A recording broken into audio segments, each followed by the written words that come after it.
We brought the party. From the crevices of a damp, cold gas station emerged a loose collective of jubilant chemical enhancement enthusiasts. "One day he'll have one of those," the matriarch of the group wobbily spoke, pointing a finger over to the lanky individual in an Astra van that was going nowhere fast. Even though they had nowhere to be, and no one to answer to, we were the ones that were free. Why? Because we were on Harley-Davidsons. Because no other bike culturally represents making it quite like the Bar and Shield brand. To own one is to imbue yourself in the tradition of the American pioneer from pilgrims to astronauts.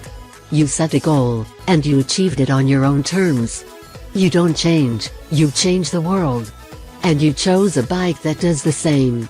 To make adjustments to this tried and true formula is akin to chiseling a new commandment into the twin tablets. To adding a face to Mount Rushmore. It threatens the allure that these bikes have held on so many levels. This is the situation the new Milwaukee-Eight equipped touring models face. The bike's given the lofty mission of retaining the classic Harley look, sound, and feel, while bringing the experience forward into new regulatory and market environments. With these challenges in mind, we've been brought to Washington State to see how the Milwaukee-Eight continues the faith, without disappointing the faithful. From the onset, the goal was to make everybody happier, customers, non-customers, and the environment. After talking with 1,000 motorcycle riders from all over the world, they zeroed in on key themes. Everyone wanted more power. Everyone wanted more comfort from a fit and temperature standpoint. And they all wanted some refinement, but not too much. So everyone wanted more of everything with no compromises. Easy enough, right? Many years, arguments, meetings, and tests later, the new Milwaukee-Eight stands before us today. The design is muscular and swollen over the twin cam it replaces, but fits well in the design language of the big twins who came before. It comes in 3 options and 2 displacements: an oil-cooled 107C 1750cc, a twin-cooled 107C, and a twin-cooled 114C 1870cc. Chief Engineer Alex Buzmowski walked us through the changes, showing how each one brought the engine closer to its stated goal. Modeling advances have allowed Harley-Davidson to go back to a single cam, which reduces noise. In fact, modeling advances have allowed a decreasing of tolerances everywhere. Such is the case, for example, which has been shrink-wrapped over its internals to manage weight and better insulate against noise and heat.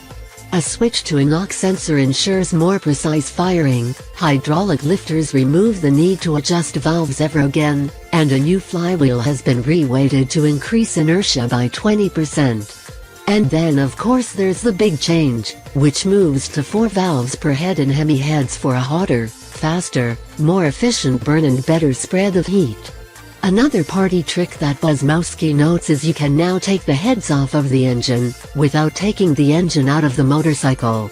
The result is a slew of incremental performance enhancements. 10% more torque is available as soon as you want it, and Harley claims it will pull 2-3 bike lengths from 0-60 over the old model, and 1-2 from 60-80 in ideal conditions.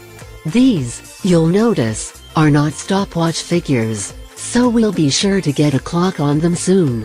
But because such an emphasis has been put on heat management, this means you'll wallop older models as it gets hotter. And since exhaust temperatures are 100 degrees less than the outgoing model, you'll be more comfortable as you do it too. The entire project has been holistic in this regard, making improvements on the entire package to set a better platform for the future. The transmission was also changed to suit the goal of achieving a wider spread of performance from a noise, comfort, and speed perspective. A hydraulic Brembo clutch, a balancer, an anti-backlash gear, spring-loaded first gear, and a slimmer primary increase smoothness, decrease noise, and improve the rider triangle.